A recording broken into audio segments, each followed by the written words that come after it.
Thank you for coming to the Wayne Public Library Jazz Series.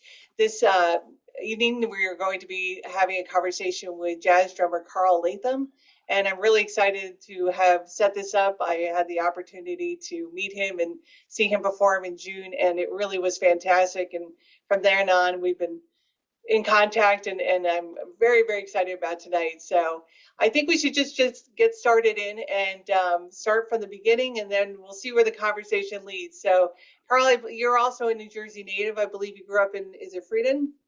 Yeah, I grew up in Friedan. That's a true statement. Yeah.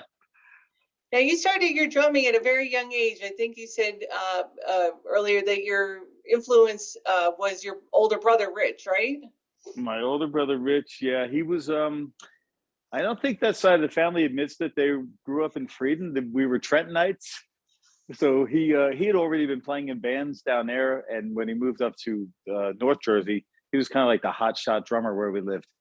And I kind of learned everything. I would sit like in front of his bass drum, while he played.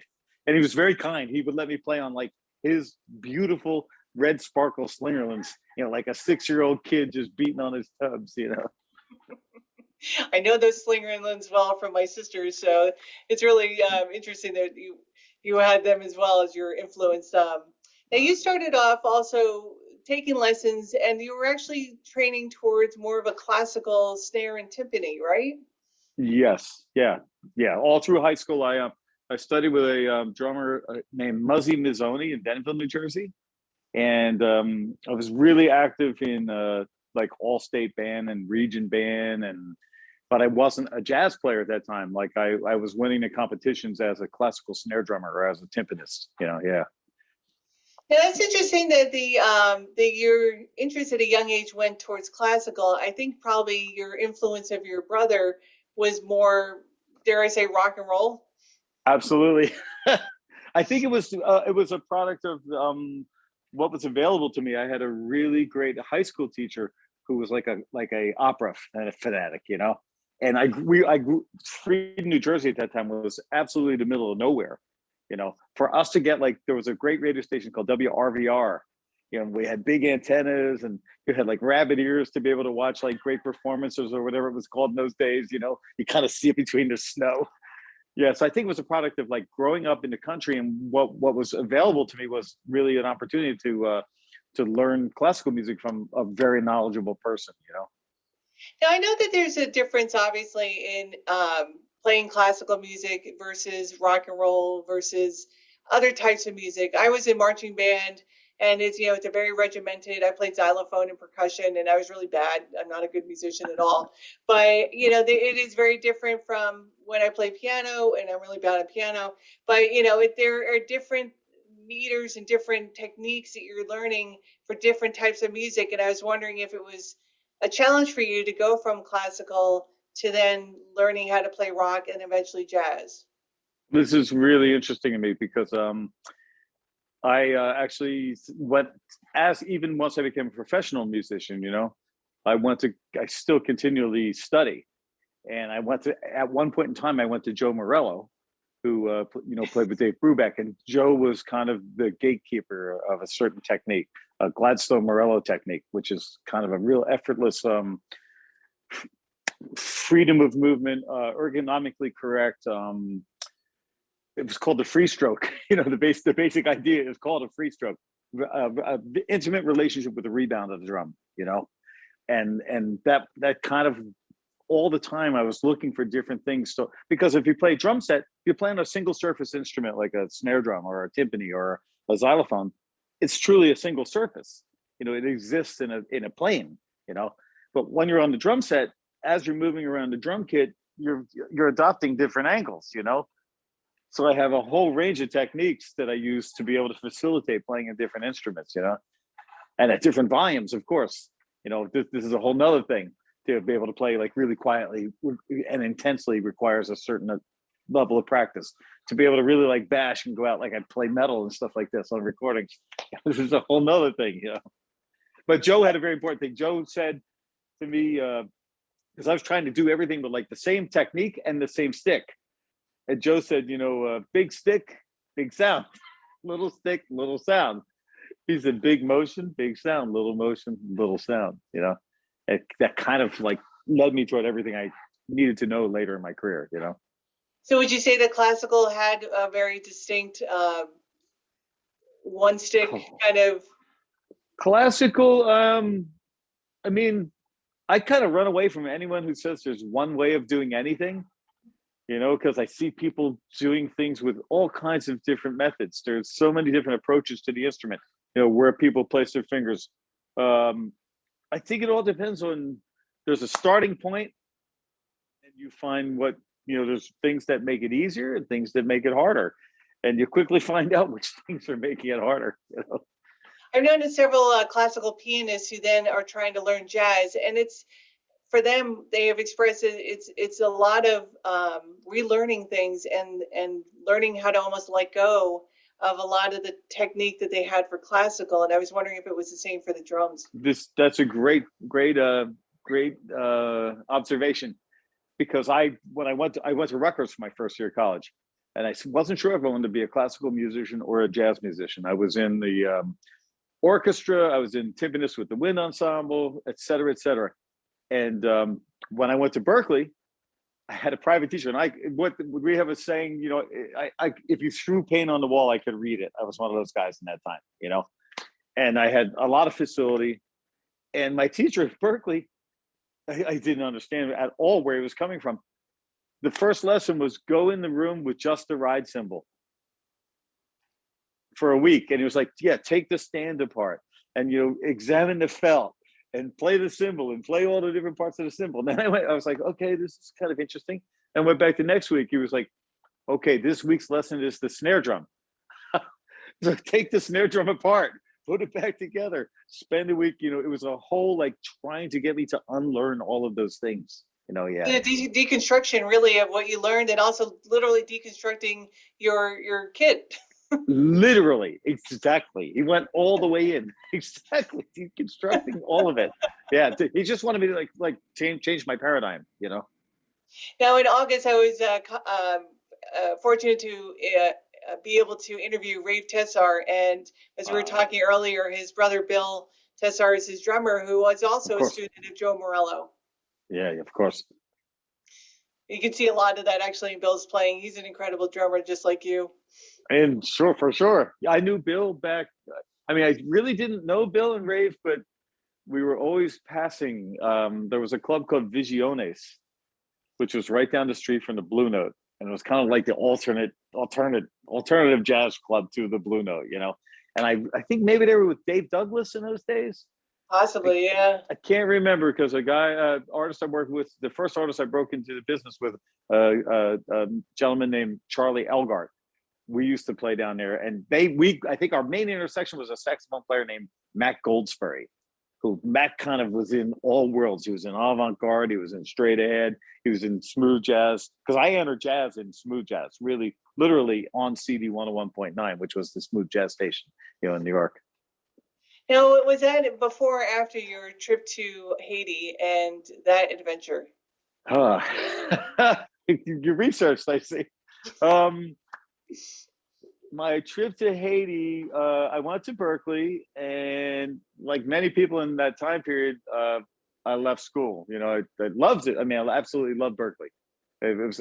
There's so many musicians and just endless drummers. You'd practice 6 hours or 8 hours and feel like you had something going, and the guy in the room next to you was just eating it for breakfast. You know, but I went with a band called what was the name of that band? The Boston Connection. And we played Compa Direct, which is like a merengue, right? A modern kind of merengue. Yeah, like well, same island, you know. And what happened was they bought us excursion fares, which I'm a kid, I had no idea what the excursion fare was. The plane ticket was bad after 3 weeks, so we were down there for a while, and I was living in Pétionville. And actually, one of the cool things, some cool things about that trip. As a kid, sophomore in college, there was a boxer from Haiti, and I used to get in a room with him, and he would say, whatever he said in French to practice. So he would practice his boxing while I would practice the drums, which was super cool, actually. And it was just an interesting trip. But what happened was the manager escaped or just left us, absconded. with all the funds of the band.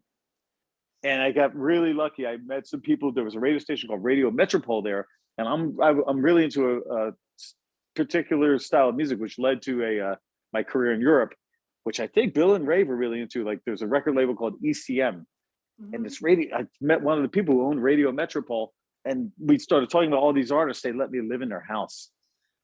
And what in those days, to make a phone call to the States, you went in a room like the size of a gymnasium, and there were booths all around the walls, and you would wait maybe 2 or 3 hours for them to call your name. And my father grew up in the Great Depression, big pick coal off the railroad tracks to heat the house, and couldn't at all relate to the fact that I wanted to be a professional musician, So we kind of made a pact. He said, I'll get you and your drums out of Haiti, as long as you agree to go to real college, quote unquote, So I came home, and I ended up going to Ohio University, where I studied I was a computer science major, computer systems in business major. So I studied 5 computer languages. I studied 3 levels of economics. I studied business law. I studied all kinds of production management, statistics, all kinds of crazy stuff, Yeah. That's incredible. And now I'm curious, at the time that you were playing compa, and you were probably playing a lot more Latin music. Do you find that influences your playing when you're doing jazz or doing rock, or does it become a whole amalgamation of playing where you're drawing on different styles? What's interesting, where I really got my Latin playing together was I was playing in a band called the CD 101 Fantasy Band. Some famous drummer canceled, and the promoter remembered me and just put me in. And it was with all these, I was way in over my head. I was the only Indian among a bunch of chiefs, But among those chiefs was Dave Valentin, the jazz flute player. And little did I know he was at a high school of music and art as a drummer, So we were playing a set, and I had what I thought together was, it was kind of fusion-y Latin. I actually had studied his drummer very hard, Ravi Amin. And in the middle of a song, he started yelling at me, hey, hand me a stick. And he unscrewed the cowbell off of the drums while I was playing some furious, unscrewed the bell and just started playing the rhythm he wanted to hear in my face, And we finished the show. I was kind of like, you want to go, bro? It was a little intimidating. And he put his arm around me. He said, you're a pretty good little drummer. Why don't you come over to my house? And I went to his house in the South Bronx, and it was an amazing experience because he had Los Muñequitos, Wawanko, original Cuban television on beta. There's no such thing as YouTube. There's no such any of this stuff. He had all the original Cuban stuff on beta, and we would hang out at his place and we play a little bit. And that's kind of how I learned that music.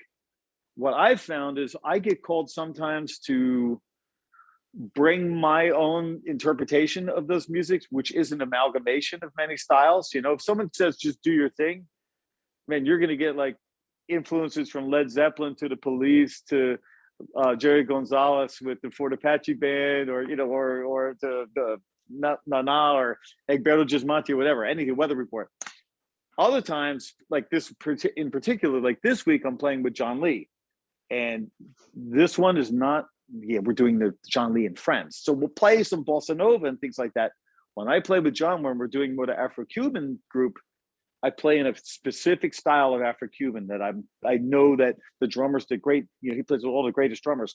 What I try to emulate what they're doing, or if I'm playing with someone that wants a really traditional Brazilian gig or a really traditional Afro-Cuban gig, I'll try to bring all of those elements to it and stay within a particular framework, That makes a lot of sense. I'm a huge fan of piano trios, and I'm a big fan of Monty Alexander. And as he's gotten older and his career has developed, he's actually still playing a lot of the traditional jazz that he did, but with his influences from Nat King Cole. But he's playing a lot more of the Jamaican rhythms, and exactly. It really is exciting to hear him bringing that into his jazz.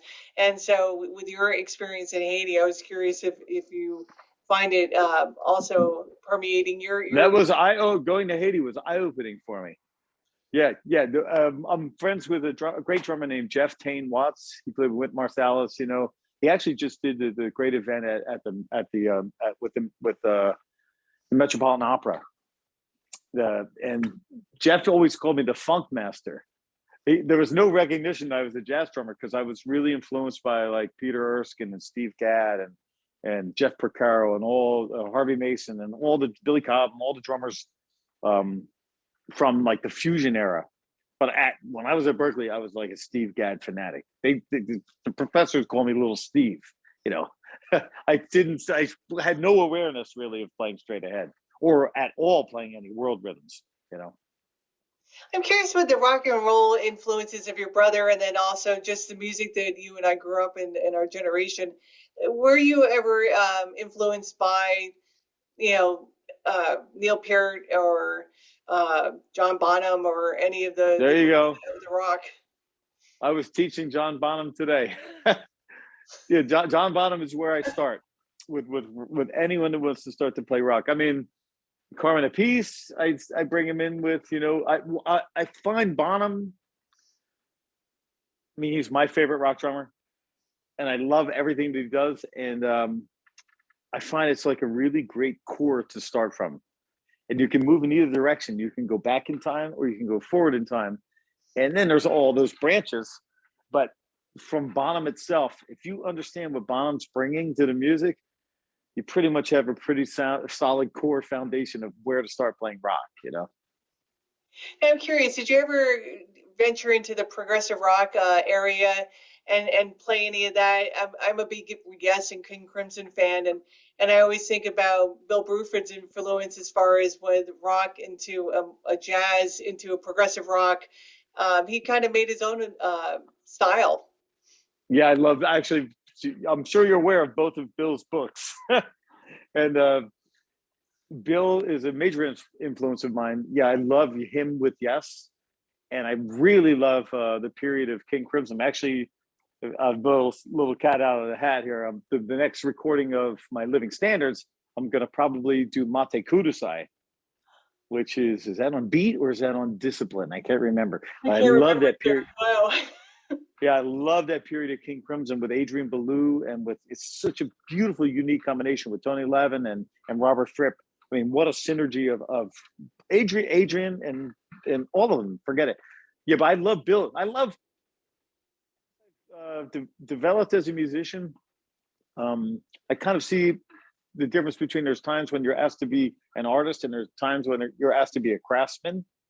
And I can kind of see like all the great drummers and musicians I like where they make those transitions back and forth, where they're being truly just bringing their artistry or some element of their artistry, or they're just being a craftsman on a particular recording, you know? That's a good way of putting it, because if you're leading your group or if you're creating your own music with your ensemble or trio or quartet, you're going to make a decision as how you're going to present it. But if you're hired as a sideman or hired to work with whomever, you're going to have to follow what they want or expect of you and their music to interpret it that way. Absolutely. Right? This is the thing that's kept me working. Yeah. This is kind of what I'm known for is, you know, if you hear me on different recordings, you wouldn't know it was the same drummer. You know? Yeah. Like I'm doing a lot for a guitar player, Michael Carlotta. What's his new team with Mark Berman? It's MM Creative. And he's a shredding guitar player. And he plays a lot for music for video games. And he was actually a little aside, he was the college roommate of Dave Weckl and Joel Rosenblatt, two of the greatest drummers in my generation. But for him, I'm doing everything from playing like calypso beats or Zydeco beats, or to like some of them are really Metallica style or Foo Fighters style, or the one we did this week was like a prog style, like I don't know, kind of like an AC/DC groove with mixed meters in it. I don't know how to describe it, but that's the thing that he always comments about that. He's like, yeah, I wonder what your jazz guys would think if they heard what you're doing on my recording. That's awesome. I mean, you have such a breadth of knowledge and of obviously the talent to match it. I find it amazing that you're able to seamlessly go from genre to genre and gig to gig and do all these creative outlets. I'm really amazed by your talents. And again, I'm really happy that you're here tonight. Thank you. Yeah, it took a lot of work. You know, it is. It's for young musicians. You know, because I think probably some aspiring musicians will see your series. It's about respect, you know. When you delve into a new musical genre, you really have to respect it, and you have to. It's a full immersion.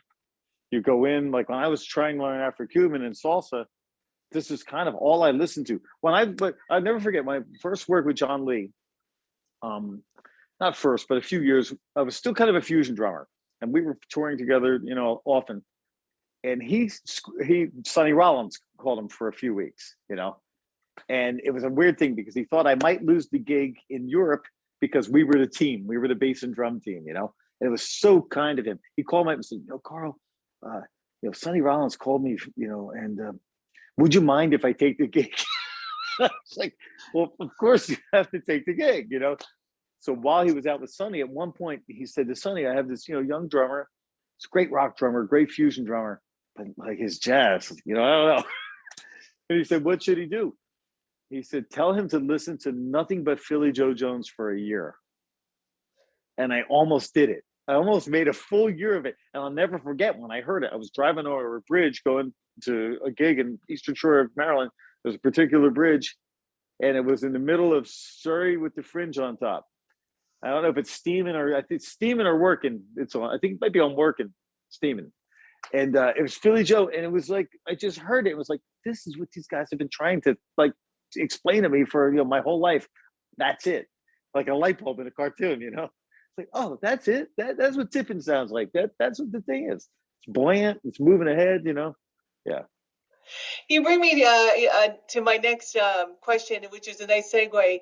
Is I'm really curious about the relationship between drummer and the bassist. I touched on this a little bit when I interviewed Christian McBride in September, and you're both. You know, those are the two. Those are your two rhythm instruments, along with piano. But I'm just curious about how you see the relationship between you and the bassist. Yeah, it's super special. It's very special. Oftentimes it has to be unspoken. You know, you feel each other out, and you have to find where people are.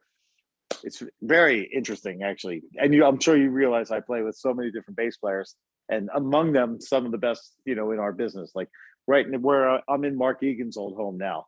Yeah, this is where I bought Mark's old house. And John Lee, who runs all the Dizzy Gillespie things, executive director, he was the witness at my wedding, put me on my first tours, played with Anthony Jackson. I played with all the kind of a lot of great bass players. And it's very interesting where you just kind of find the language. Like Martin Pizzarelli, for instance. I love playing with Martin. I mean, and I think he loves playing with me. And it's totally different style than the other guys, you know. But you find if you're both willing to listen and really see where each other is hearing the time, and you find an equilibrium of where the time is, you know. And some people, it's interesting. I just heard from another friend of mine, another great bass player I know. It's interesting because sometimes if you're doing like a recording, maybe you and the bass player aren't hearing where the metronome is exactly the same. And this great bass player says, sometimes you have to choose sides. You know, is it going to be the click track or is it going to be with the bass player? And both things could work, you know. But the relationship's so special. It's very special. There's a lot of give and take, and it's really a conversation the whole time, you know. Sometimes you're really playing like it's interesting. Have you ever seen me play avant-garde, like really avant-garde, like those concerts from the cabin with Christopher Dean Sullivan and Bob Gluck? Did you see those? Man, Christopher and I don't know if we play a single note together all night, but it works amazingly. The synergy, the energy is just that's why I love playing about it. I sometimes I'm like, I have no idea what we're playing. I have no idea how we're even deconstructing this song, but it works amazingly well, you know, because we're both listening so hard to what the other one's doing. You know, yes, it's a give and take. In a different genres, you do different things. You know, sometimes you play right with the bass player. You know, sometimes you work out a part and you're really like have worked out a part. If you go from the verse, maybe you change your part to go to the pre-chorus or to go to the chorus or go to a bridge, you know, make really like talk it out and work it out. Other times you're just kind of on the fly, you know. I like working with guys where you're working on the fly and you see what works, you know. You bring to the table, you know, again, respect is a big word. You have to have respect for the gig that you're on, the gig, the privilege to be able to play on a gig, and with the privilege to be able to play with the musicians you're on a gig with, and then find a way to make it work, you know.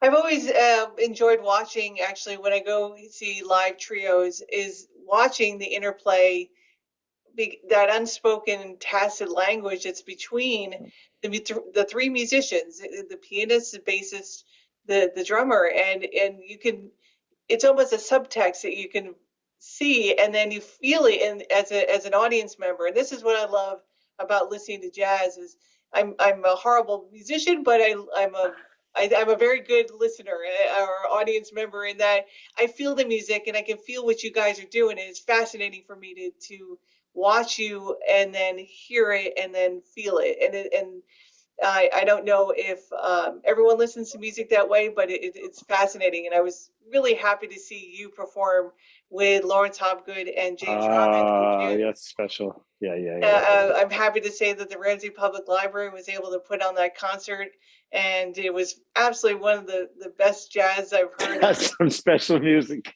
It was fantastic. So Matt Latham That's is one our where director. I barely part hang of this on in that tonight. trio. You know, this is you know, playing with two geniuses. It's two geniuses and a drummer, you know, because both of those guys are kind of genius level. That band is like, that's the description. Like when you're playing with a big band, it's almost like the way you have to play. There could be no ambiguity, you know. And I mean, unless with someone wants you to be ambiguous, but it's like kind of like driving a 18-wheeler or a fire truck. It's like, here comes the turn. We're making a turn now, and that's the way you have to set everything up and play it. Or when you're playing in a trio, especially with guys like that who have just, I mean, they have ears like antennas, you know, they're like satellite dishes, you know, and it's like driving a Ferrari or, you know, or a fine-tuned Porsche or something on the Autobahn. The thing is, you're doing 140 miles an hour. If you move the wheel a little bit, you just went 400 meters in some direction, you know? And that's the thing with those guys. It's like, there's so much going on in that music. Yeah. The compositions are complex.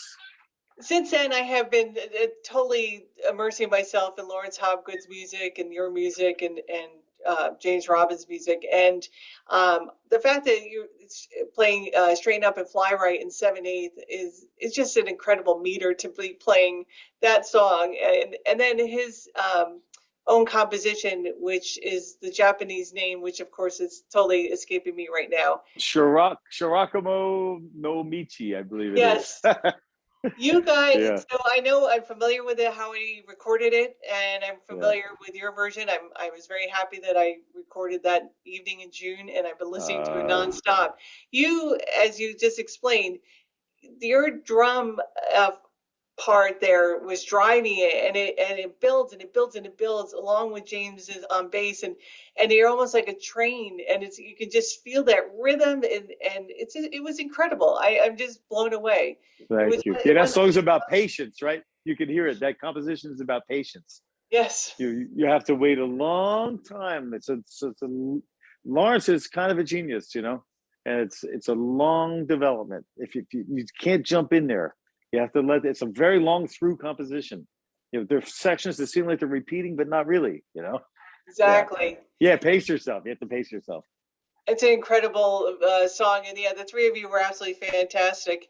So this brings me to another question: of what is it like for you to perform then as a drummer in a trio versus a quartet versus a larger group, and what do you like about each of those different groupings? Wow, now you're digging in. Yeah, this is the stuff I think about. I often love playing in trio, and you probably have seen a lot of my career has been in trios in Germany and here in the States, and I love trio just like it's just what the things that you felt are what I like about it. The immediacy of the conversation. Now, there's just two other people there.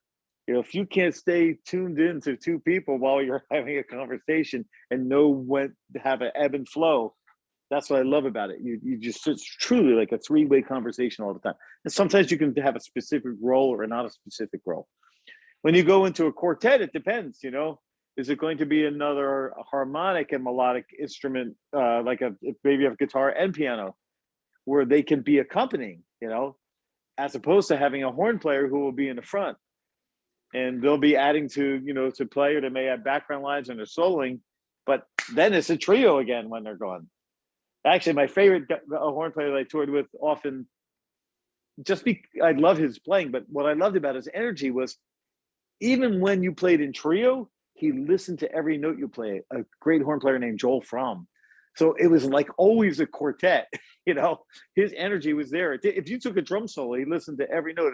Some guys go to the bar, he just sat there. You always felt the collective energy, When you go out to larger groups, it's interesting because oftentimes then you have to really pay attention compositionally within the sections, what things are happening within the rhythm section, what is happening in the horn section, and when am I supposed to play with the horns? When am I not supposed to play with the horns? When am I supposed to just have a role? And my role is to, basically your role in general is to keep time and play the song. That's it. And it doesn't matter if it's like a Willie Nelson song or if it's Pantera, keep time, play the song, play the architecture of the song, and play with, true to that song. So that's what happens when you play in different size groups. If you play in a big band, oftentimes a big band drumming is a totally separate language. And what you're doing there is you're keeping time, and you're sometimes like accentuating the different things that are happening in different sections. And oftentimes you're setting up figures, so like the whole band ensemble figures will be playing. So it's your job to make sure that everybody arrives at the figure at the same time, and you build up the correct amount of energy for each type of figure and play out of the figure back to the time, but playing in all those different groups is great. And personally, it's like my view of music. I kind of like them all, there's two types, good and bad. I come from that philosophy as far as music. Genre independent, size of group, ensemble, whatever, it doesn't matter. If someone's like playing honestly, if they're composing honestly, if they're bringing to you, if they're trying to honestly present to you and communicate with you, it doesn't matter what style of music it is, So, yeah. Did you ever play in a big band at all, or? I did, yeah. I played 3 or 4 years in a big band at a place called Richie Cesari's in New Jersey. And it was an 18-piece big band. And it was funny, I inherited the gig because my buddy Vince Cherico became the drummer with, as you love Latin music, he became the drummer with the Lincoln Center Latin Jazz Orchestra. Wow. And I inherited the gig with this band. And that band was a lot of Buddy Rich. There was about 120 charts in the book. A lot of Tito Puente. It was a very, very interesting book, but to be honest, I did a gig for maybe 3 or 4 years, but the first 3 to 6 months, I hadn't played with a big band since college. And it was a good 20 years since I played in a big band. So it was a real adjustment to figure out, I was playing in trios. In Europe, at Hamilton, I was playing like kind of modern jazz avant-garde, a lot of ambiguity there, And so it took me a while to like settle in and know, okay, this is my role. I got to keep the time here and show everybody where it's at. I always think like when you're any type of music, like if you're playing a fill, it's like you're pulling your turn signal in the car. Now we're going to go right. Now we're going to go left. It's not a drum solo, It's the same thing when you're setting up figures in a big band. You have to, if it's a short little hit coming, maybe you hit one snare drum and you hit a crash with a bass drum and that's it. If it's some big thing, you may have to play a huge fill up to it to lead everybody to it and set it up, Buddy Rich was like kind of not my favorite drummer, but a master at this stuff, even if he took a drum solo, everybody in the band knew where he was. He would set up like the last 16 bars or the last 8 bars. Man, there's no possibility you didn't know where the one was, I find it just really fascinating to watch drummers because I liken you all to kind of octopus. I don't know how you seem to do so much with just 2 hands and 2 feet and make this amazing amount of sound. And it almost seems like you have like 6 more appendages to be able to accomplish all this. But it is amazing when I love I want to say that when I saw you perform live and also in all their videos, you have an incredible exuberance and a wonderful joy when you play. It is so evident how much fun and how dialed in and connected you are to the other musicians. And I'm really curious when you know when you should, as a drummer, play your flourishes and other kind of accent notes or other kind of fillers, not fillers, but how do you how do you know when to make it to You, flourish? I know what question you're asking. Um, every group I play with, it's kind of different because there are different languages being spoken, you know? So with some groups, maybe I'm going to present a lot more of drumming because that's what is intended. They want me to play a lot of drumming, you know? Other groups, they want you to just make like one note count, you know? So you're playing along, and if you step out of line, if you make a change, like a subtle little change, that's the whole thing. If you play the same thing, like a groove, like a trance forever, then you make a little change, then the whole audience goes like, whoa, just what just happened? You know? Where if you're playing like furiously and playing all kinds of stuff, it's a totally different energy, you know? So you kind of, but I choose it by groups, and I can sense pretty much right away from a band leader what if he likes what I'm doing over there, if he wants me to dial it back. I've had guys yell at me on stage, you know? It's fine. You know, I'm on your gig. If you want me to play a certain way, just tell me how to play. I'm here to make your music, you know, to realize your music the way you want to hear it, you know? I had seen an interview or a documentary rather about the Who, and they always talk about the fact that how Keith Moon plays the drums more as a musician and as opposed to just as a drummer. And I don't mean it to sound like that. I don't mean to say just as a drummer, but that he his interplay with John Entwistle and Pete Townsend on guitar, that he was actually enhancing the music and the beat and not only keeping rhythm. Does that make sense? All the time. And I am late. I am a late comer to Keith Moon. I'm good friends with the former managing editor of Modern Drummer, which is the world's most read drum magazine, you know, and Keith's his favorite drummer. And he kept saying, gotta check out Keith. I actually taught his son, you know, for a while. And he said, live at Leeds, he gave me some videotape. He's just like, watch it, dude, you know. And I finally got it. It was like, because I didn't hear it forever. I was coming from like that like specific role, like you're like you heard the other thing. And I was hearing from like, oh yeah, as a drummer, like the role. I wasn't hearing as like what he was doing. He's just in the heat of the battle the whole time. You know, it's like the ocean, the way I hear it. It's just like it's just coming and coming. It's just waves, the way all the time when he drums, you know. My favorite drummer is Jack DeJohnette. And I hear the same energy that just it's constantly developing, you know. Even if he's playing the same stuff over and over again, it's still constantly developing, you know. Now, I want to segue a little bit to something that you started in 2012 and that you're finally able to return to, I believe you said next month, is subbing on Broadway. Yeah, bro, Broadway. This. I was a late comer, and I'm friends with the drummer who is on Hamilton, and he is kind of Lin Manuel's drummer, and he had me take a look at In the Heights, and I met Lin, and I looked at it a few times.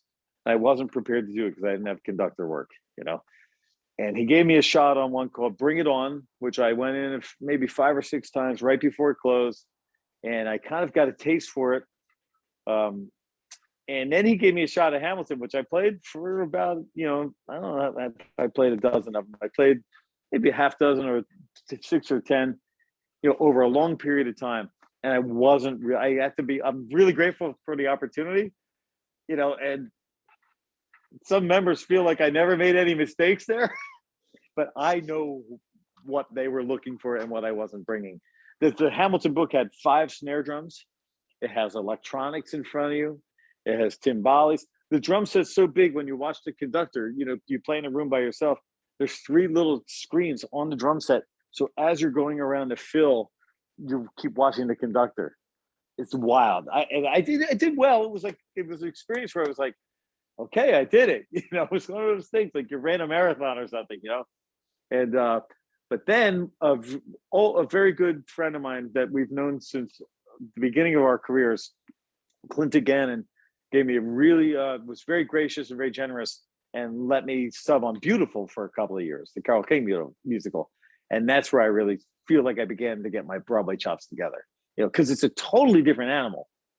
All those skills you have to have as a drummer, and all those like stylistic skills that we were talking about, you have to have all those things together. And oftentimes within one musical, you'll be playing different styles. Pardon me. But Clint put me in enough times and like gave me the chance to figure out how you do it. I mean, I know he didn't look at it like that. I was an okay drummer by then, but I went in and I learned those conducting skills, and it's really like all the drumming skills and then a whole another pile of skills involved, and that there's a lot of negotiating there. It's like, do you stay with the click? If there's a metronome, but what happens is the metronome's coming in and out.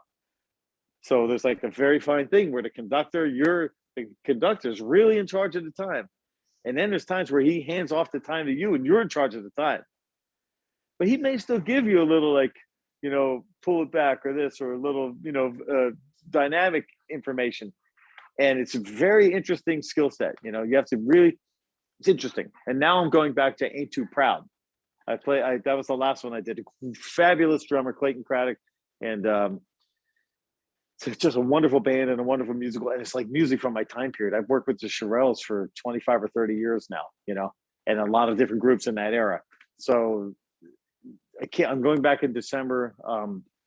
But it's just like, it's such a well-oiled machine. Two of the best percussionists in New York, Roger Squatero and Javier Diaz, great guitar players, Saltzman, Keith Robinson, Seth Farber, Mark Gross, he is a horn player. I mean, it's kind of like an absolute A-list band, as Broadway is all the time, And it's killing. Great conductor, everything. Great orchestrator. So yeah, I'm energetically excited, but I'm not quite ready yet. It takes preparation. It's a different style of preparation. I always tell like drummers will ask me, hey, well, what's it like? I always say it's like you have to prepare so much that if somebody hits you with a sledgehammer as you're about to execute something, it still comes out, because what happens is oftentimes you play by yourself as a drummer on Broadway. You're in a booth all by yourself, which is great. I love it because it's you're responsible, but it's also you feel very naked there. Everything you do is extremely exposed, So yeah, you have to prepare. You cannot over prepare to play a Broadway show. There's no possibility to over prepare. Hamilton, I memorized from beginning to end 50 songs. I'm re-memorizing Ain't Too Proud now, getting ready to go in. Yeah. I was fortunate to interview Pete McGinnis in September, and he also got his chops or cut his chops on Broadway, and he made a very good point that the Broadway musicians are some of the best out there, and that if you are not holding your own, they are going to let you know, and you're not going to be asked back. And so the fact that you're being asked back and you're a part of that, they obviously recognize the talents that you bring to it and the hard work you put in. That's a show that you're playing. A lot of shows that are very demanding. So I applaud you for that. Thank you. Yeah, it's a different head. It's a different head. It's a super focus. And Hamilton, I always described it was like you were the midfielder and the quarterback at the same time, because you were, and then the drum chair isn't even the hardest chair. The percussion chair is the hardest chair, and but you're constantly in the game. Have you seen Hamilton? I saw the Disney. Did you notice it's constant? It just goes and goes and goes. I remember like song 43 or somewhere really late in the. I had a tacit. You have maybe a 45-second tacit or something, and I wrote big letters on the chart. Breathe. Because I want to get my energy together to play that, get it together for the finale of the show. Yeah. So I wanted to ask you next about your working as a leader of your own groups and as a co-leader. You've worked with Don Braden and I guess your group is Big Funk, right? Yeah, it's fun. Yeah, it's big fun. It's just fun. That was a whole concept. Actually, the name is a pun from a Miles Davis record called Big Fun, Ah, which is the first jazz recording I ever heard. Which this should tell, well, if you know that music, it'll tell you a lot about where I come from, because this is like even post Bitches Brew music. Those are the first notes of jazz I heard. Yeah. and you're also in a group with Mark Egan, um, and it's called Constellations. Is that the name? Constellations. We did a CD together, and we did a little tour, and that's one of my favorite recordings, and we got amazing sounds. We what we did was I had an idea to do an all Bjork project for a long time, and I was looking for, and Mark, of course, was the bass player for it, and I was looking like to try to realize, I was hearing all kinds of different things in my head. And what we did in the end was we did a tour. We did a CD with a wonderful vibe player that had played with in Europe since 1993, Wolfgang Lackerschmidt. He hired Mark and I for a quartet tour, and we met this great trumpet player, an expat that lives in Cologne. And we did a CD, and then we did a little mini tour, and then we did an actual tour, maybe 3 weeks. And we were in the middle of the tour, and he was like the perfect combination of like a Miles Davis influenced and Don Cherry influenced trumpet player, which is exactly like right in my wheelhouse of what I was looking for that music. So he came over. A great keyboard player named Nick Roth played with us, and what we did was I sent them maybe 30 different songs with like associated YouTube clips from Bjork, and said pick like your favorite 10 or 15. And I think a couple of guys transcribed melodies. And then we went in the studio with just an iPhone and listened to the song and said, okay, how do you want to deconstruct this? And then we rolled tape for a couple of days, you know. And actually that CD was BMW does a thing called the BMW World Jazz Award. And they take 6 bands from around the world every year, you know. And we were the only band from North or South America that year. We played at BMW headquarters, et cetera, you know. But it's a very interesting project. It's called Constellations. Is it my name first? I'm not sure. It might be Latham, Karl, Egan, Constellations. Yeah. Yeah, it is your name first. Okay. And you gave me a nice segue there too, because I was curious how you choose the songs that you're going to record or the songs that you're going to perform. And as a leader, do you solely make the decisions because you're the leader for Living Standards, or is this always a kind of group effort? Oh, for me, it's kind of always a collective. You know, what I do is I assemble lists of songs. You know, maybe you even see my Facebook. Sometimes I'll be like, okay, I'm about to do a new Living Standards. You know, name some songs you'd like to hear. You know, and I have lists. You know, hundreds of songs, and then I bring them to the musicians and I say, you know, which ones do you want to do? Or like, for instance, on Living Standards with Mark and Vic. I'm pretty sure Mark brought in the Blind Faith song, Had to Cry Today. I'm a like immense Beatles fanatic, so I brought the Beatles stuff. I never cover Hendrix anymore because it's really a trip to like try to license that music. So even though Hendrix is kind of my favorite artist, I don't do any Hendrix. But everybody that recording, Vic Joris completely surprised me on, was it White Rabbit or one of them? We rehearsed it one way. We played it one take in the studio, and he did something. He just said, "Hey, can you set up a mic for an acoustic guitar?" And we did it completely different, and kind of became one of my favorites on that. Like now, I'm in the progress of doing the next Living Standards. Mark is no longer up north very often. He's kind of half and half, splitting his time. And of course, we lost the great Vic Joris. So now Rachel Z is playing in the band. I don't know if you know Rachel. Rachel played with Wayne Shorter. She played Peter Gabriel, and I love her. She's just absolutely amazing. It's exactly what I was hoping to hear in the band. And Mitch Stein is playing guitar. Mitch played with Brecker Brothers, Tanya Maria, and et cetera, et cetera. Mitch and I used to play in a funk band back in the 90s and early 2000s. And Rachel and Omar Hakim have a band together called Osmosis.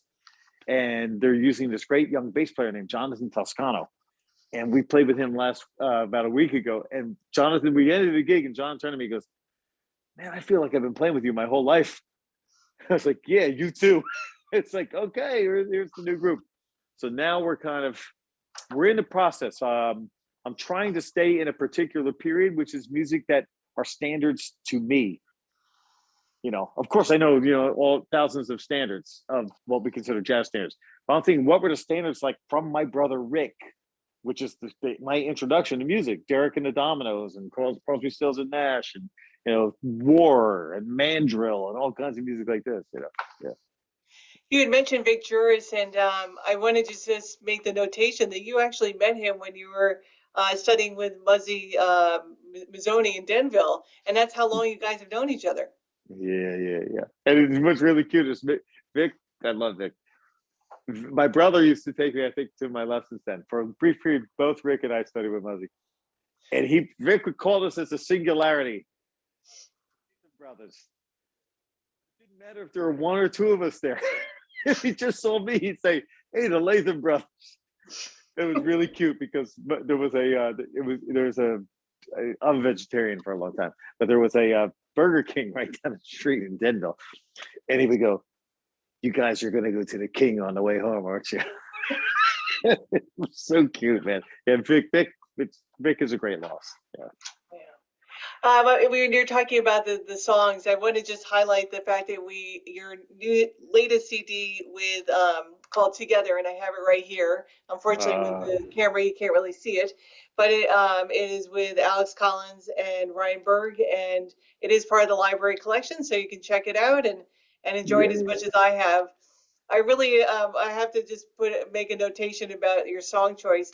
It's almost like you would ask me, "Hey, what songs do you like?" Because Green Dolphin Street is one of my all-time favorite standards, and I'm always asking any jazz musician to play it because I'm curious to see if they're going to play it in what meter. Sometimes it's 3/4, sometimes it's 4/4. If I asked Lawrence Hopgood, he'd probably play it in 7/8.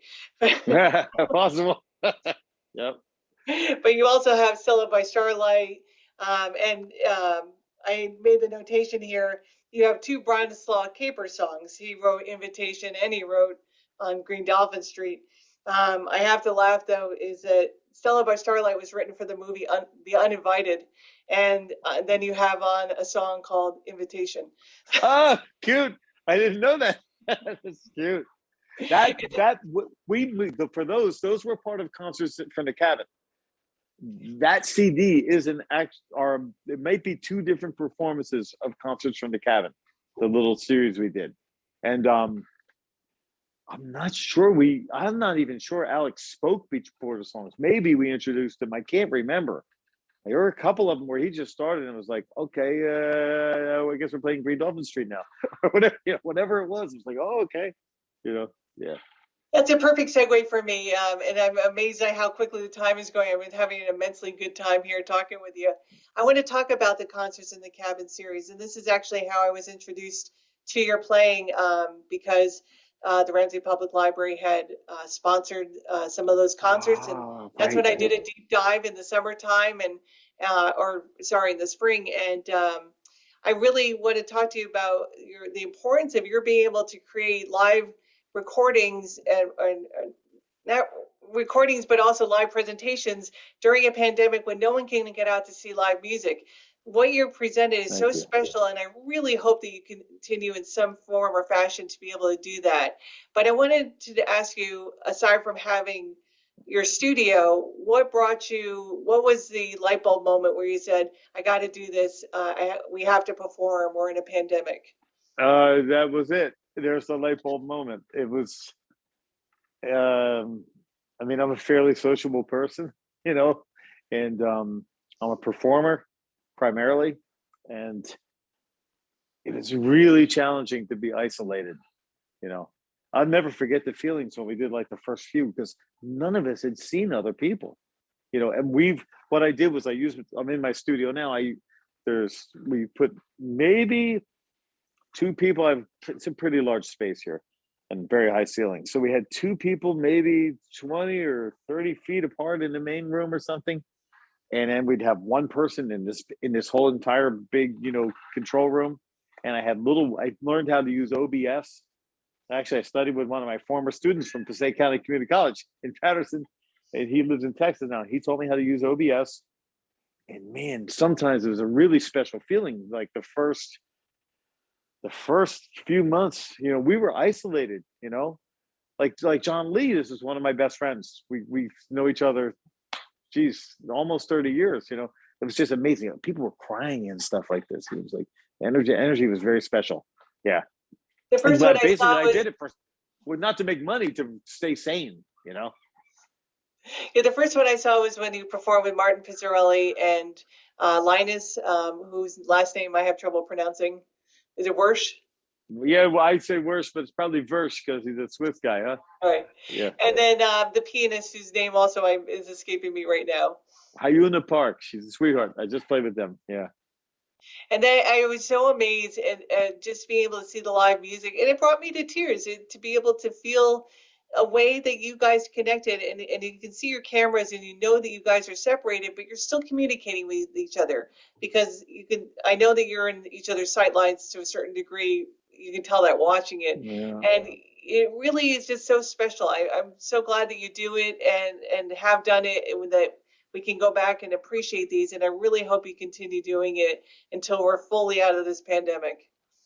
I think I was almost afraid to have Linus here. He was one of the first horn players. And that was at a time when like forget it, if you were an opera singer, people didn't want to be in the same county with you when everyone figured out it was a respiratory transmission. So I think Linus was one of the first where it's like, oh my God, like there's a horn player in the booth. I had fans running. I don't know if you could tell. Could you see it in any of the cameras? Like No, I had huge house fans running to disperse, to disperse any particulate matter. Yeah. and you were wearing masks and maintaining all the protocols, and it really was an amazing thing to, regardless of all those challenges, incredible, absolutely incredible music was created, and for that I thank you very much. It got Oh, me through thank the you. pandemic. Thank you. There's this couple. You're one of a few that have said that. Thank you. Yeah. It was fun, right? I'm gonna try to figure out how to do it now. I don't know in the end if I even want to think about monetizing it again. It may just be something to have out there. Yeah. I also want to ask you then, so you teach at Drew University as well as Passaic Community College in Patterson, and I'm curious what you as a teacher then like to bring to your to your students rather. Do you also say to them, like you learned in Berkeley, this is a snare drum, go take it apart and play with it for a week? Or what is your method, and how do you like to convey your knowledge to the students so that they can grow?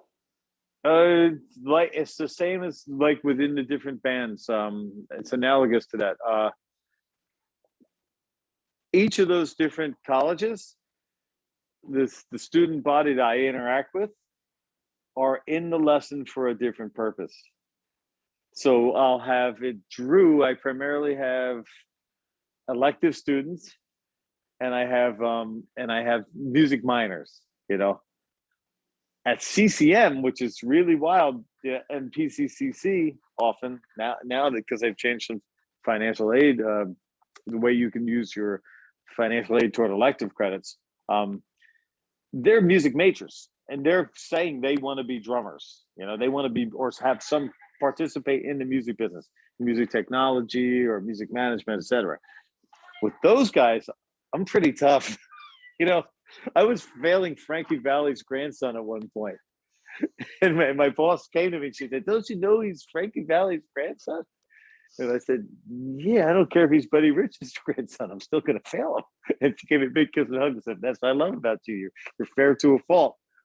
In that situation, I feel it's my obligation to make sure they thrive and give them the skills I feel they're going to need to either try to go into music after 2 years in the community college, or to try to gain access to a 4-year school and beyond.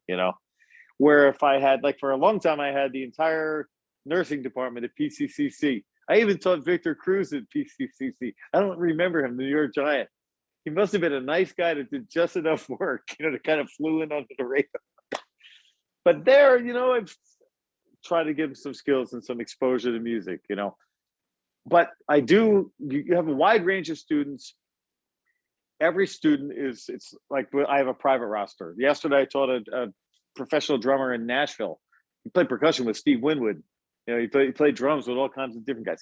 He's studying a particular method with me, Gary Chester's method. It's my most important teacher, actually. And but in general, what I do is I see, okay, I try to give them skills, rather than teach them, like we talked about Bonham. To me, yeah, you want to play rock, you got to check out John Bonham. You got to check out Dave Grohl. You got to check out you got to check out Stuart Copeland. You got to check out Mitch Mitchell's. You got to check out, just everybody that played rock, check them out. Other guys, they say they want to be jazz drummers, so I send them down an entirely different path. But in general, I just try to give them a broad skill set, because how do I know what they want to play in 5 years? How do I know what music is going to be like in 5 years? It could be a totally different thing. But there is like a core you need to have. I can see as a teacher, though, you inject a lot of enthusiasm into your students, and I think it's infectious. I can't see them not being gaining from that and taking it and using it in their own playing. So I can see you as a great teacher. Thank you. Thank you. Yeah. So one of the other things I wanted to mention here is that you're going to be, you have been performing a couple gigs at Shanghai Jazz, which that was always Bucky Pizzarelli's longstanding gig, and always will be always think of him when we think of Shanghai Jazz, but you've been performing there recently. And then you have a couple upcoming events. On November 12th, you'll be playing with the John Lee Quartet at Shanghai Jazz. And on November 20th, you'll be with John Lee and friends at the South Orange Performing Arts Center. Any other gigs coming up? Those are great. And with Cyrus Chestnut, I mean, these are those experiences where, I'm still a student. It's Cyrus and Freddie Hendrix. We're at Southside. I just played at Shanghai with Jerry Vivino, with Martin Pizzarelli and Larry Fuller. I played a couple of weeks ago with Rachel and, with Mitch Stein. Then what else is upcoming? Public gigs. There's another Shanghai with Lawrence and James. Yeah, maybe a TVA horn player, because we may expand that to a quartet. I will be there. I will definitely. I think that's December. I'm trying to remember, because it's not like I would play 1,000 weddings a year, but I don't get asked to do that. But I put a band together for my friend Dan Mancini. Do you ever hear Mama Mancini's on the radio? He makes meatballs. That's my buddy, and he had me put a band together for his first daughter, and I put a great band together for his second daughter. And I'm trying to remember that weekend. There's like a few public performances upcoming, but for sure there's a Lawrence Hopgood up. Then I'm in Savannah again. I was in Savannah with Lawrence and John Lee and Howard Paul, who's the president of Benedetto Guitars. And we have a few dates down in Savannah. This is fantastic, and I'm so glad that you're able to get back into playing live. I know how important that is for all musicians, but you really bring something special, and I hope everyone who's here and watching this is able to see you perform, either recorded or live, to see what an exuberant, joyful drummer you are. You bring something so special to everything you do, and yeah, you're great. Oh, thank you, man. Thank you. Oh, thank you. Well, thank you very much for joining me tonight, and this has been a real honor to be able to have this conversation with you, and I look forward to seeing you live very soon. And thanks again, Karl. Thank you, Patty. It's my honor to be here. Thank you.